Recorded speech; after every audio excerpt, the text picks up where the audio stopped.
Been volunteering for 22 years now. Started in 2002. The other initiative we launched last year, we call it Project Bright Future, which means if you get into IIT Madras, irrespective of your financial status, you should not have any hindrance getting you to go and study, right? So this is a scholarship. We're actually raising about 7 million endowment for that. Fortunate to have helped raise about 100 million to date, right, over the last 22 years. I call startups also non-profit because none of the startups make money. So they are non-profit,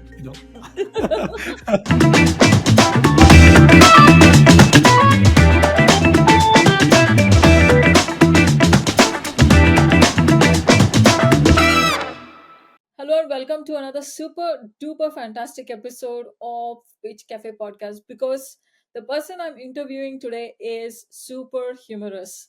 Ever since I spoke to him in the first 5 minutes, he cracked so many jokes that I it starts with his name. His name is MuckAI Girish, and he's going to tell you what that means. He's got an AI here, which he always highlights. I thought it's got to do with his AI startup and he being a leader in the AI domain, but apparently it's a word in his regional language. So he's just so funny, and only you just have to talk to him to figure that out. But hey, he is one of the prominent voices in the AI B2B enterprise domain in Silicon Valley.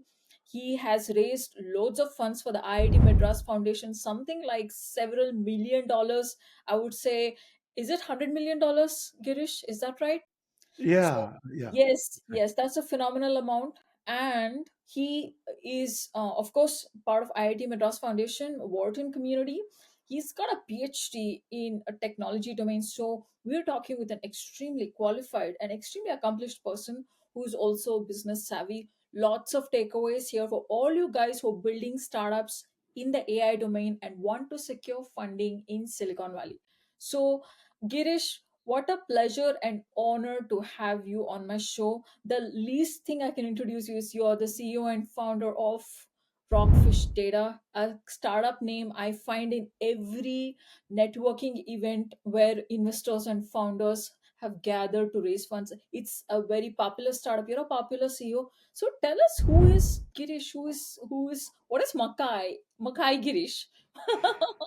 Thank you, Vida. I appreciate this opportunity to speak with you today. So I'm Girish, as you said. My last name is Mukai. You can actually call it Muck with AI. So that's what that's what I've been doing for a while these days. So you muck Uh, around with AI a lot, even though you're exactly, okay. But what does exactly, Makai exactly. mean in your regional language? What does that mean? Yeah. So I come from Kerala, a place called Palakkad, which is right at the border of Kerala and Tamil Nadu in Kerala. And Mm, Mukai is a small village in about few kilometers from the city of Palakkad. My mm, ancestors moved there about 220, 230 years ago from Tanjavur, and they set up shop. And Mukai actually means there are three rivers that converge there. Three Kai is arms or hand. right, right, So that's right. what it is. And there is a nice, beautiful river. The story goes that there is a river from underneath that joins it. Just like anywhere you see three rivers merging, that's what it is, right? And then Yeah, there's a beautiful temple and also a graveyard. So yeah. I call that it's the most popular place in Palakkad because people are dying to go there all the time. Okay, nice. Like I told you, audience, already three jokes in the first 5 minutes. So that's Mukai Girish for you. So, but I want to call you Muck-I because you're mucking around with AI. And Yes. Muck-I is not going to be a small village in Kerala anymore. You're putting it on the international map. You already brought it to Silicon Valley. I'm sure soon everybody will be talking about it. So, Girish, what fascinated me was you're in the ATEA community, you are doing these talks and panels, and you're also in the Wharton community, in the IIT Madras community, where you're raising lots of funds. If you want to start off with your journey at Rockfish Data and take us back all through these amazing organizations, that would be awesome. So tell us what got you to do Rockfish Data, and how do you span such an amazing broad journey across all these accomplished organizations? Yeah, Vida, I've been very fortunate. Rockfish came About 2 years ago, I got a call from who's my co-founder today, Vyas Shekhar. He's a faculty member at Carnegie Mellon University, and I have known Vyas for a very long time. And periodically we talk. Vyas always has phenomenal ideas he comes up with. He's got the intellectual prowess like no one else. So he always thinks of new things. And this time when he called me in particular, he mentioned that he and his colleague Julia Fanti and their students have been working on a model for synthetic data using generative adversarial networks. And they got motivated in academia because they felt there was a reproducibility crisis in academia, right? People publish papers with various results. And if you try to redo that or compare to that, it is almost impossible to do because you don't have the original paper's data to compare with. So they felt there was a need for data that can be used to compare, so to reproduce results, right? That's what motivated them. And then in 2014, there was a paper by Ian Goodfellow on GANs, generative adversarial networks. So they saw that, and they ended up working along with one of their students, Zinan Lin, who's actually now on our advisory board, and a bunch of others. And turns out this produced some really outstanding results for high fidelity privacy sharing, privacy compliant synthetic data. That's what he they had this result, and Vyas called me, and when I spoke to him, yeah, I want to stop you there. I want yeah, to tell the audience privacy of data is a hot trend because we are swimming in loads of data from lots of sources. Privacy is a top trend, and you're saying that high fidelity data as synthetic data, because lot of data, because of privacy laws, people are not able to access to train their models, and your company is giving high fidelity synthetic and privacy sensitive data. So this is like a really big deal. The company which I feel has access to such kind of data is Facebook. Right now they have tons of data, but they're always running into privacy issues. So you're trying to help companies build that scale of data. And today in generative AI, everybody thrives on data. If you don't have data, you can't build a Gen AI startup. So that's where you are. So continue, please. absolutely. No, great points, Vida. Thank you. So when I spoke to him, it resonated for me because my own customers at that time, companies in the financial services, telecom, and other enterprises, they were facing this problem, and I was seeing it firsthand, right? And so it sort of led us to dig deeper, along with Vyas and Julia. We spoke to a number of enterprises at that time and found out that this problem is real. This is a pain point, and as you eloquently said, the privacy problem is that either due to confidentiality or due to regulatory or compliance reasons, many companies are not able to share data, not just with outside companies, but also within their own companies with other departments and other groups, right?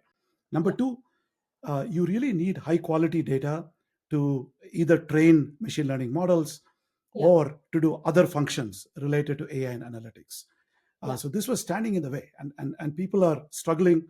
And we all know that the pace of development in developing AI models, yeah, it's just been amazing over the past 5, 10, 20, 30 years, right? And yeah. and this was, by the way, BC, before ChatGPT, right? November Oh 30th, 2022. my God. um, so How 2023, sorry. Yeah, how things changed. Oh my yeah, God. There's a chip company called Extropic.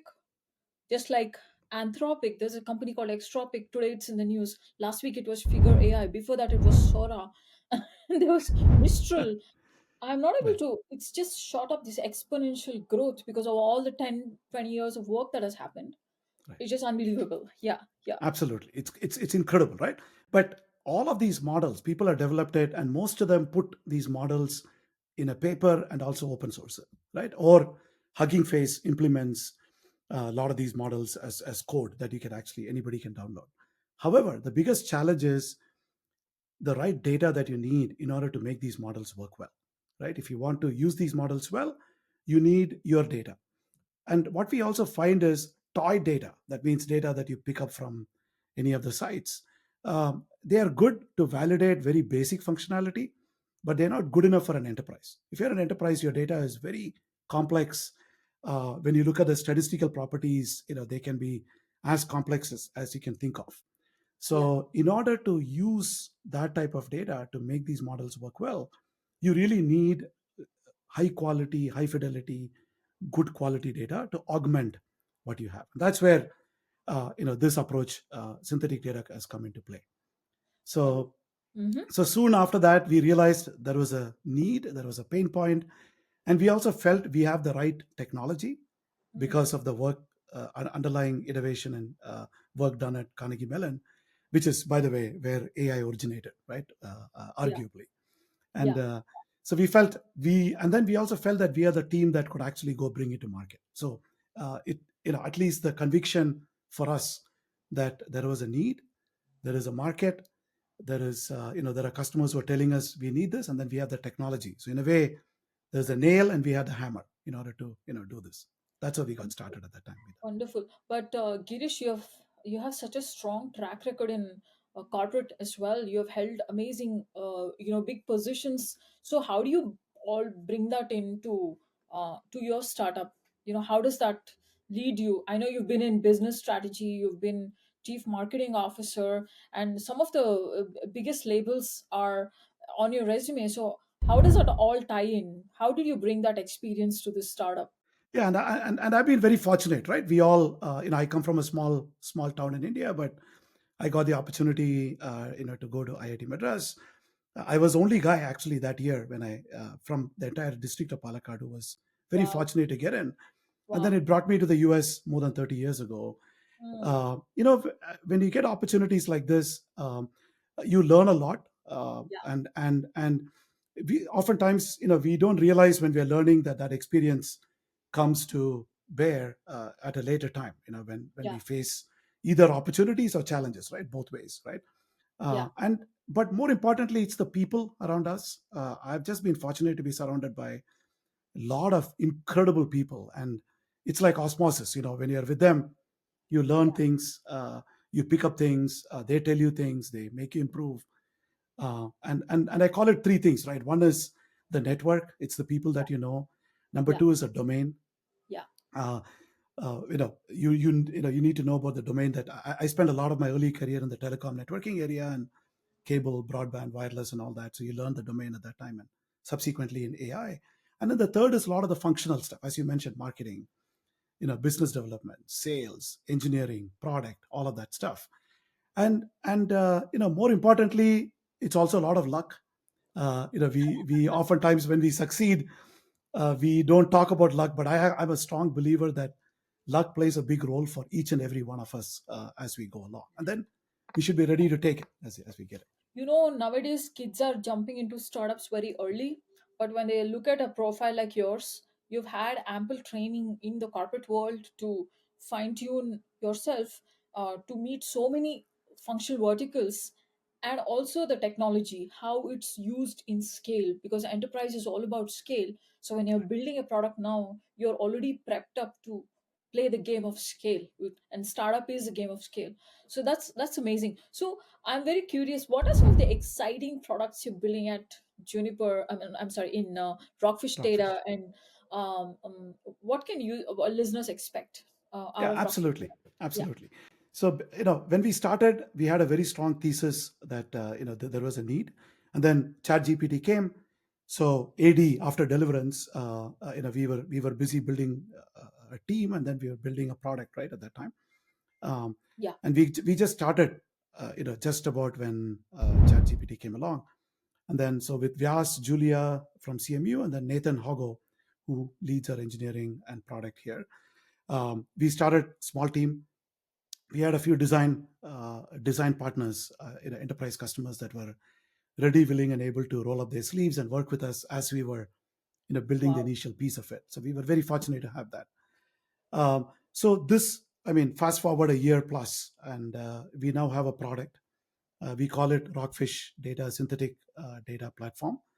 What it Mhm. can do is a user can point to a data set that they have, and it will upload that data, and it will then, we call it data adaptive, which means it doesn't matter what the data is, what it contains. we can actually adapt to the data, adapt to the schema, adapt to what the requirements are for the data, right? So, for example, if you have geospatial data, we Yeah. can actually do the right encoding for that. If you have IoT data set, we can actually do the right encoding and right stuff. And then we also have this thing called a recommendation engine, which again we have filed for a number of patents, thanks to our amazing engineers that we have in the team and technologists we have. uh, we can figure out what is the right model to use, because we all realize very quickly that one model in AI doesn't fit all. Yeah. So you need to pick the right model, whether it's Yeah. transformers, Hmm. whether it's GANs, whether it's diffusion. We can pick the right model. Then we can Yeah. also, it also picks the right configuration, right? What type Mm-hmm. of configuration do you need in order to run it? Do you need to run it for X amount of epochs? Do you need to Mm-hmm. have the right hyperparameters, as they call in AI? All that. So it automatically decides all of that, and of course you can override. Most of the users, they are very good in their domain. They Yeah. don't know as much detail about this, so we are able to give them the opportunity to do all of this without them having to figure it out, right? Once we do Yeah. that, then you can generate. We train our model, and it stores a model store in that, and then after that you can generate synthetic data. That's where we call it outcome centric, which means we're not generating synthetic data for the sake of generating synthetic data, but what does it mean for the ultimate use that you have? So let's say you mentioned earlier about model training. If you're training a classification model or a recommendation model or a prediction model, you need to make sure that model is trained well. That means oftentimes you need to provide scenarios, right? An example is, if you're training a fraud prediction model for a credit card company, you may not have enough fraud for certain types of users. So using synthetic data can increase the fraud for that, someone with a high credit score, Yeah, you're someone who's creating a sandbox. You're creating a sandbox kind of place where for you can create different scenarios and you can train the model. Is that right? that's correct. That's correct. And Wow. then when they generate that data, they can use it for various purposes at that time. Okay, wonderful. So Girish, you're having a train of thought. I'm sorry, I'm interrupting you. I'm too excited. Please don't mind. No This is problem. like this is probably the hottest startup I've talked to in a while, and I'm super excited about this. Now, one of the things I feel I'm seeing there's a swarm of models used in language training, and I see that there are swarm of data being used in personality engines as well. Like if you look at social media, people with different personalities are having data and they're on the platform for a long time. So tell me, when you're dealing with sensitive social media data, what does your platform do? Like Yeah, how does it adapt to something like that? absolutely. So when you have sensitive data, our users, we can actually do a lot of things. One is, if we have something called automatic PII detection. PII is personally identifiable information, right? So if the data contains PII, and if the user of our platform wants to make sure that personally identifiable information is not revealed afterwards, right? In some cases, people use it for their own internal use, in which case it doesn't matter. But in other uses, most of the time, they need to remove. So we can actually automatically detect PII, and then we can either redact it, that means completely remove, or we can remap it or randomize it.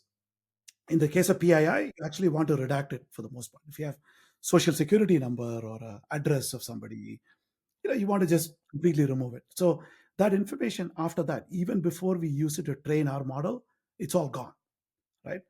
So that is, we call it privacy, applying privacy postures at ingestion itself. So while we ingest itself, we can do all of this stuff. Second, we can, after we train our model, when we generate synthetic data, you can also apply a lot of privacy filters. So Yeah, sometimes you may say, you know what, I want my data to be retained, and yeah, the Rockfish platform is being used by the customer on their environment. That means they're not worried about any data leakage. But when you're yeah, generating synthetic data, you can say, hey, I don't want someone to see my name of the customers in the social media, or their handle, right? It may be more anonymized at that point. So you yeah, can either redact it, you can randomize it, you can remap it, you can do all kinds of stuff with it. Or the ultimate thing, they call it differential privacy, which is a double-edged sword, right? It Yeah. sounds very exciting when someone says differential privacy and you cannot re-identify, but Yeah. there is a trade-off. There is a, like you mentioned right at the beginning, with the fidelity and privacy, there is a clear trade-off between the two. You can Hmm. always make everything private by sharing nothing, right? It's like a, Yeah. think of a Yeah. clock. There are two clocks. One is running 10 minutes late, and the other Yeah. clock doesn't work at all. The, Yeah. the clock that doesn't work at all actually tells time correctly twice a day. But the clock that is 10 minutes late never tells the correct time ever, right? Yeah. Yeah. That doesn't mean that the clock that is not working is the best clock. so, Yeah. Yeah. so Oh, that's same analogy so. applies here too. Yeah, yeah, awesome. No, no, these are all murky waters. When we sign these data contracts, there are so much fine print we don't read, and Google or Facebook, they keep sending these updates, and we don't even bother to read them. And what they talk about, what they're going to do with the data. So when you are explaining what you do, how you train your models and things like that for scenarios, I was thinking, are you going to have at some point a training? Or a conference kind of setup where you train people how to use your platform. Sounds like they have AWS training, and they have all these. Sounds like you're going to be there at some point, uh, telling people how to be part of this Rockfish Data ecosystem, right? There's a lot of Absolutely, Vida. complexity. Yes, Yeah, yeah, absolutely. And there are two parts, right? I think to your point. So our product actually can be used in two different ways. One is a simple web application with the graphical user interface and all that. The second is what data scientists like, which is an SDK, right? So you have a Jupyter notebook where they all love these things, right? They can go and play with it. They know how to use it well. So depending on the person using it, if let's say the user is a product manager, all they want is to generate synthetic data. We have a web app which is very simple.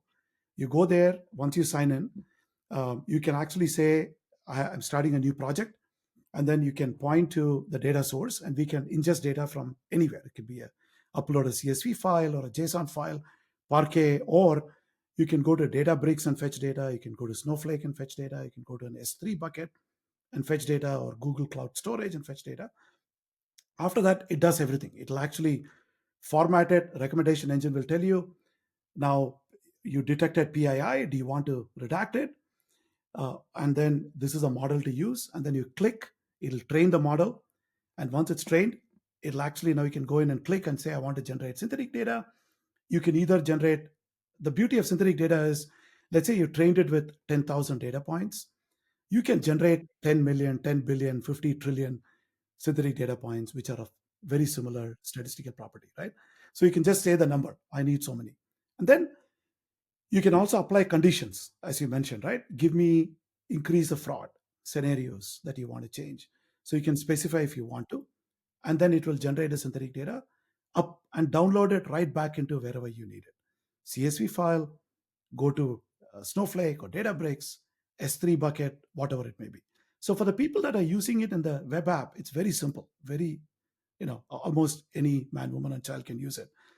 But the SDK, in terms of using Jupyter Notebook, data scientists love it. There, I think you need a little bit of training for people, as and when they start using it. So of course, as we expand and get bigger, we would love to have training sessions where people can get a certification out of this and so on, right? But our goal is to make it simpler, as simple as possible. I'm very tempted to ask you. You have the data, and then at what layer you're operating? What layer, like, so there's the data and then there's the model layer. Then if you're working with Snowflake or Databricks or a company like that, they have an enterprise layer. So how many layers are there before Rockfish starts working on the data? Yeah. So we work with their application layer, because end of the day, this data is being used by somebody for running an application, which is either a prediction model or a classification model. If you think of one of the medical diagnostics companies, we've been working with one where they collect patient data on a medical diagnostic device, and then they have built a classification model which will tell you whether you have a particular disease, yes or no, for the patient, right? And you want that model to be really accurate. If that model tells you, hey, you have cancer with 55% accuracy, Yeah. none of us are going to believe it, right? We're not going to go get treatment based on that. Or we're going to be satisfied if it says no cancer at 50, at 55% accuracy. We're still going to be worried, right? Yeah. So you Yeah. want that accuracy to be very high, the false negatives and false positives to be really, really low.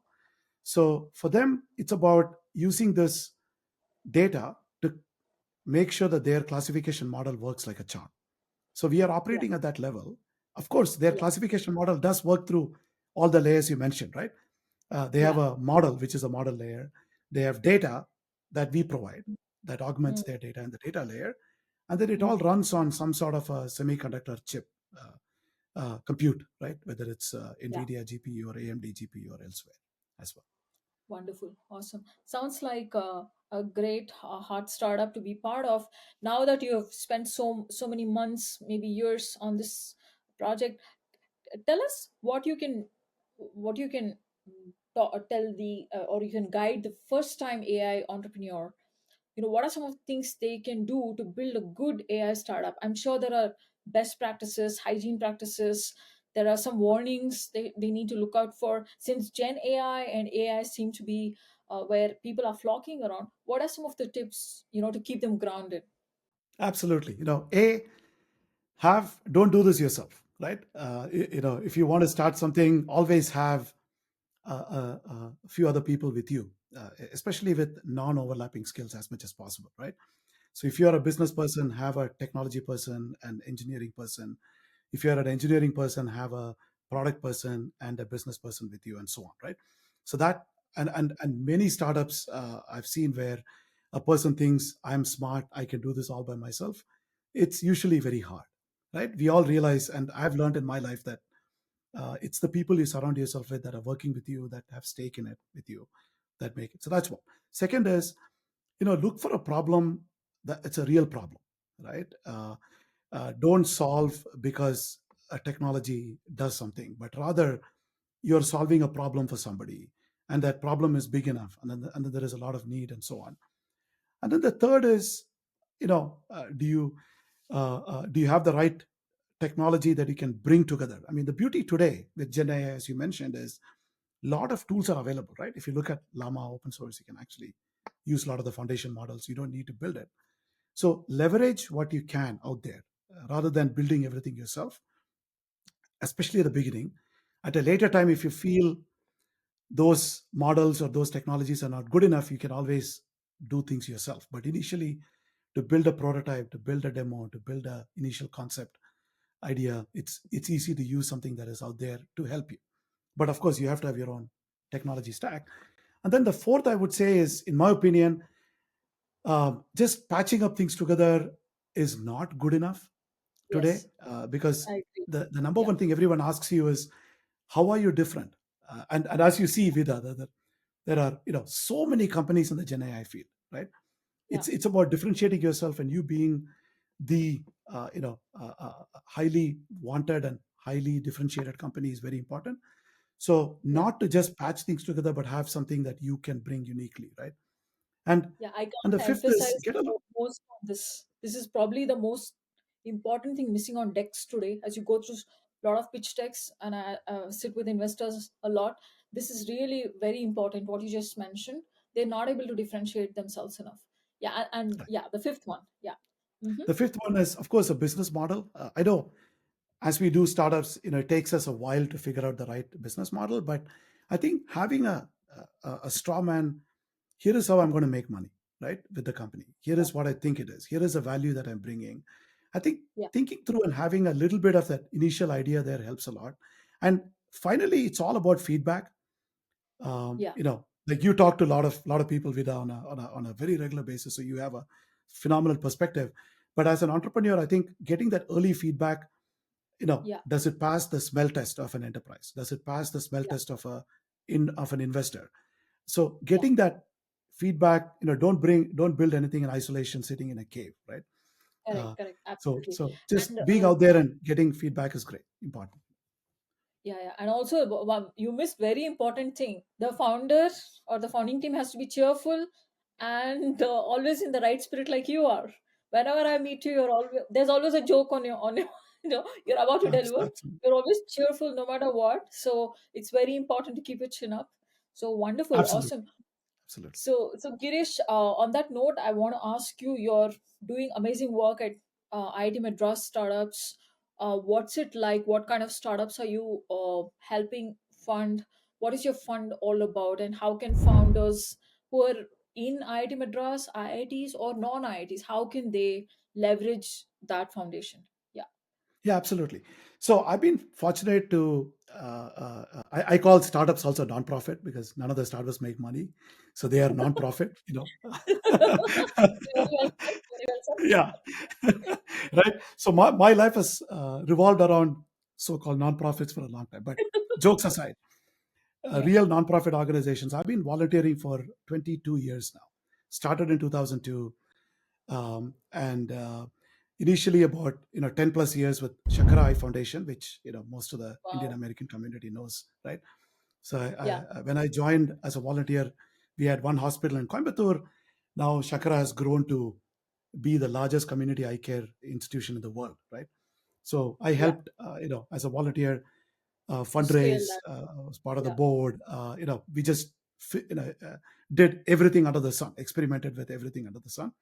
And then I was with another organization, volunteering, a local organization called Calico Center, which Mm. helps child abuse victims in California. Right. So Mm. I was a board chair for that for many years. And then I got asked, actually, thanks to Vijay Ullal, who actually, he was the chairman of IIT Madras Foundation. They had just started to join him and rest of the team to be the CEO back in 2017. So it was about 6.5 years ago. So it was an opportunity, could never pass up. But fast forward 6.5 years, what we set out to do is to raise 100 million endowment for IIT Madras. Like any university here, and of course, if you look at my alma mater, Penn, which has got a very sizable endowment, and Harvard has a 50 billion plus endowment. Uh, IIT Madras and also other IITs are now, most of them have an endowment today. In fact, we collaborate a lot with other IITs and help each other out. IIT Bombay had one before us, so they helped us out. Now I and my colleagues, we have helped out other IITs start their foundations. Right. The goal is, a lot of stuff is paid by the institute, gets tuition, government money, and all that, but it's very restricted. You can only do so much. But we want to do a lot more in terms of student stuff, in terms of faculty, in terms of research, innovation, entrepreneurship, and all that. So this helps us to kind of advance all of that. So example, last week, we had the fourth year of women leading IIT Madras. This was an initiative started by essentially the brainchild of Rohini Chakravarti, who's partner at New Bill Ventures, and she's also been a board member right at the beginning, at IIT Madras Foundation. Essentially, IIT Madras has only about 10 to 11% of faculty are women, for example. And many people, while they go through their PhD programs or otherwise, they find it, some sort of things stalling or standing as hurdles. So the idea for WLI, Women Leading IIT Madras, is to help them circumvent all these issues and then change the entire level of playing field for women. So this is the fourth year. About 38 awards were given, and we had a ceremony just a few days ago, right? Second is there are a lot of research centers that are being established. One was done by Pratap Subramaniam. He is a very early person at VMware and a VMware fellow. He donated more than $1 million for setting up this thing called PSC Disha, which is a semiconductor center in India. India, we know we Yes. have a lot of conductors on all buses, but Yes. no semiconductor. But no Right? semiconductor. Yeah, or very few. So this completely advanced, and the current director of IIT Madras, Kamakodi, V. Kamakodi. Kamakodi, he was running the center at that time, and now later he became Phenomenal the director. person. He just Yeah, it's unbelievable. so phenomenal person he is. Yeah, yeah. Absolutely. So initiatives like that. And then the other initiative we launched last year is, we call it Project Bright Future, which means if you get into IIT Madras, irrespective of your financial status, right, family income, you should not have any hindrance getting you to go and study, right? So this is a scholarship. We have established it. We are actually raising about 7 million endowment for that. and we Wow. are well on our way towards it. And thanks to, there's a partner from Goldman who actually was the first, Maheshwar Sai Reddy, from the 1998 batch. He actually started and seeded this, funding for this, and actually got a lot of people together. And subsequently, more people have joined, right? So everything from student scholarships, research centers, and then we also have a very vibrant ecosystem for entrepreneurs at IIT Madras. Everything from Center for Innovation, Tinkering Lab, all the way to the incubation cell, and getting funded and getting the wings to fly out, right? So that entire ecosystem, we want to make sure that a, there is guidance and mentorship, and b, there is money, and I call it time, talent, and treasure, the three T's. Time for one T, talent second T, treasure is a third T. So we want to Yeah. make sure that all of that is provided, yeah, along with this. So we've been fortunate, phenomenal group of volunteers, been having the opportunity to work with our group of volunteers and very generous alumni to move ourselves in that right front. That's what. So it's been a phenomenal journey, Vida.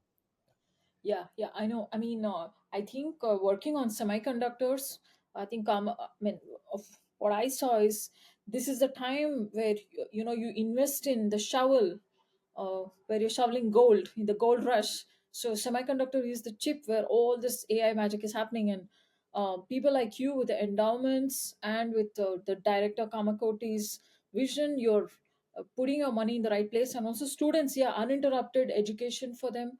They made it there to the top tier, and then you don't want them to back off, you want them to finish the education. And nowadays there's a lot of mindsets where you don't want to finish college, you want to get started with a startup even before college. So all these endowments are great ways of keeping the student focused. I don't think a company like Rockfish can be built without scholars from Cornell and scholars like yourself from your PhD, because you finished your education and you develop that expertise. That's why you're building a company like that. So this is amazing. Absolutely. So you're walking the talk. Whatever you are, you're building the startup, you finish, you have great scholastic abilities, and you're endowing this. So one thing I felt, Girish, what was it like learning to raise funds? Here you are building a startup, and can I ask what round of funding are you looking at, or are you comfortable with funding? Or what is your Yeah, mhm. for Rockfish, right? Yeah. So Yeah. Rockfish, we raised a pre-seed when we started off last year. We raised a pre-seed round, and Okay. that actually helped us to build the product. And we actually have now a number of customers uh, whom we are delivering, product to, right, for their users. We will be going out to raise either a large seed or a Series A sometime in Q2, April May timeframe, and we want to Right. accelerate. Now that the proverbial, you have this founder market fit, and then the product market fit, Correct. right? Correct. So initially Correct. it's a founder market fit, and then the product market fit. Now I think we feel very confident that there's a real problem, and we can actually address it well, and we can actually bring this to bear. And now we are Yeah. ready to scale it, right? So Yeah. in the next month to two, Going we'll be raising around. yeah, like you're going past the tech risk and the market risk, you're going past that, and then Correct. later on there are other kinds of risks. So this is amazing. So all your work in nonprofits raising funds, what did it teach you about raising funds for your own startup? What did you feel? I know you're also a nonprofit. Yeah. I like to know. Honestly, if you were to tell Yeah. founders, I see Yeah. founders who don't build great decks. It's just too cluttered. They want to talk about everything when they get 5 minutes, and they didn't focus on the ask itself. They kept on talking about technology. There are 100 problems founders go through. Tell me, what was it like? Non-profits are harder. I just feel it's so hard to go and tell people, hey, you should do good. At least with Yeah, technology, absolutely, absolutely. you'll have a reason. So what did Yeah, you learn? totally. Like, So teach yeah, you? Yeah. totally. So in the for-profit world, in startups, people are investing in you to get a return, right? So Correct. there is that is a fundamental reason for them. And Correct. the returners in terms of monetary benefits, they Correct. basically get a 50x, 100x, or whatever x return they want to get, and that's what motivates people to invest. In the nonprofit world, it's also getting a return. It's not in terms of money, but in terms of something that they want to see as an impact. So, Yeah. the reason why people are donating money, gifting money to a nonprofit, they actually want to see a return, but it's not for them as monetary returns, but they're actually seeing an impact. So Mm. from a lot of respect, it is very similar from that point. Of course, it is very different. Yeah. In the case of for profit, obviously you don't get a tax benefit if you invest in a company, right? Yeah. In the case of nonprofit, you are actually giving you get a tax deduction here in the US to donate to a 501c3. But Correct. more importantly, they are looking at what does the organization do, what is the mission and vision, what is the Correct. purpose, and Correct. how good are they in deploying that money, right? Yeah. And then what is the impact it is likely to see. In the case of nonprofits, for most of the run-of-the-mill gift options that are already there, they know that, let's say scholarship to a student, they've seen scholarship works last 5 years. Many Yeah. students have benefited, right? In IIT Madras, we have about 500 plus students every year get scholarships, Yeah. right? So you see that impact, and you want to be part of that. Sometimes people do Yeah. new things, like the semiconductor one. There was no Yeah. That's semiconductor interesting. center before, taking a Yeah. risk, right? But they believe that it can move the needle when it comes to semiconductors in India. And recently, one of our donors has established a wind energy center, clean wind energy center, right? Yeah. So he wants to see the impact of what that can bring a change in India, but you want to see that as an impact. So as a nonprofit, to fundraise, one, you need an organization that is having a right purpose and mission and vision. Number two, they need to deploy that well, right? So Yeah. you need to be able to Yeah. deploy that funds well for a right gift, right option. Third is you want to tell what the impact is, and we call it donor stewardship. You want to go back and tell the donor how their money was spent and what the impact was. So connecting the dots together, what we Yeah. find is people are willing to give more. Not everyone starts off by giving $100 million check. They may start off with 1,000, but Yeah. if they see the impact, they will continue to increase and they'll do more and more, right? Yeah. But in this, and the same goes for a for profit, right? If you have a track record, and initially, in Yeah. an angel or a pre-seed round, they're investing in you as a person or a team. Correct. You know, Correct. they believe that you can do this, you have this idea, you're capable, you're going to work hard. But over time, they see more and more evidence that you can actually now make an impact. You can get customers, the product is good, the team is better, and then they are ready to invest more. But outcome is financial return, whereas this. But I tell you, a lot of people that are investing in startups, they are also making a lot of philanthropic efforts as well, right? And Right. it kind of Right. cuts both ways, Yeah. Yeah. from a person's perspective. You know, they want Correct. to see Correct. benefiting both, and we are in the middle of some of the the most how do I say it, the people that want the world to be better. Um, Philanthropy at, I mean, the US, right? I mean, philanthropy is at its best. That Yeah. nowhere else it is like this. But Yeah. to raise money, and I've been fortunate to have helped raise about 100 million to date, right, over the last 22 years. And as you said, it's never easy, It's but not easy. having the right organization, right impact, right people, and the right donors, and the right focus, and the right governance, all of Yeah. that matters a lot. So you learn a Yeah. lot, and Hmm. And what I liked about this whole structured approach you gave is you have this whole donor stewardship. You tell them what happened to their money, and you tell them the right story. So what, and I feel very strongly from all the work you've done in nonprofits and for startups that you have nailed the skill of telling a story to showcase impact, which founders lack in most of their pitch decks. There is so much, of course, technology is important. Maybe in a pre-series A or series A deck, it's all about that. But when you have to get somebody's buy-in, it's the impact stories which really matters. And even in nonprofits, seems like you're doing it after the donation also. The impact story, it never ends. This whole game is about impact story. So wonderful. On that note, I did want to ask you, let's say there are founders who are reaching out for funding. What is a good way for them to ask your advisory? I know you're a busy person, because you're building a startup, but really you're part of Warden Angels at some point in your life, and you're also currently very actively involved with ATEA, the Tamil Association. Is that right? I do see you in those events, and Yes. you're part of course, the IIT Madras initiative. So, what is a good way for them to leverage your expertise? After this podcast, let's say they want to reach out to you. How should they do it? What are a few ways to do it? Yeah, absolutely. Wharton Alumni Angels, as an example, we are always looking for, again, early stage companies, and again, look for the team. But they should have Number a one, founder from Wharton, or they don't need to have no, founder they from don't need Wharton. to. No, they don't need to I at see. all. Yeah, they can be anybody, any company. The investors are the members of the Wharton Alumni Angel community. Most of them are pretty much alumni, right? Even though there are some non-alumni investors as well. So they can reach out, whartonalumniangels.com, and they can always connect with me on LinkedIn, and happy to put that, connect with them as well. Always looking for companies, very active community, almost 500 members in that, worldwide. Always looking for bright ideas, great teams, and also just a passion, right? Like you Yeah, mentioned earlier, Vida, the number one thing that you need in entrepreneurs is the conviction and passion. yeah, The rest of the things can always fall in, right? yeah. So looking for that, and then with IIT startups, there is a community that they can reach out and do. ATEA very actively involved, Thai very actively involved in a lot of this stuff.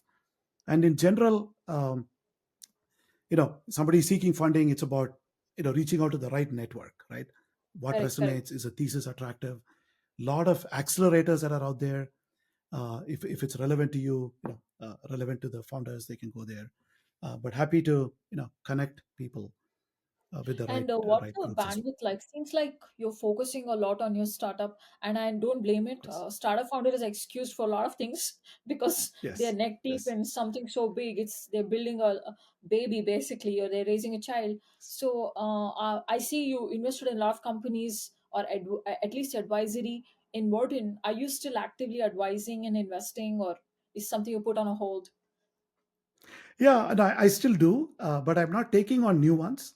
There are a number of companies that I advise, and I do want to see them, at least my help in seeing them through, so that I continue. But being part of, starting a company, as you said, it's more than a full time job in its own right. So Correct. I have to do justice in terms of time management, right?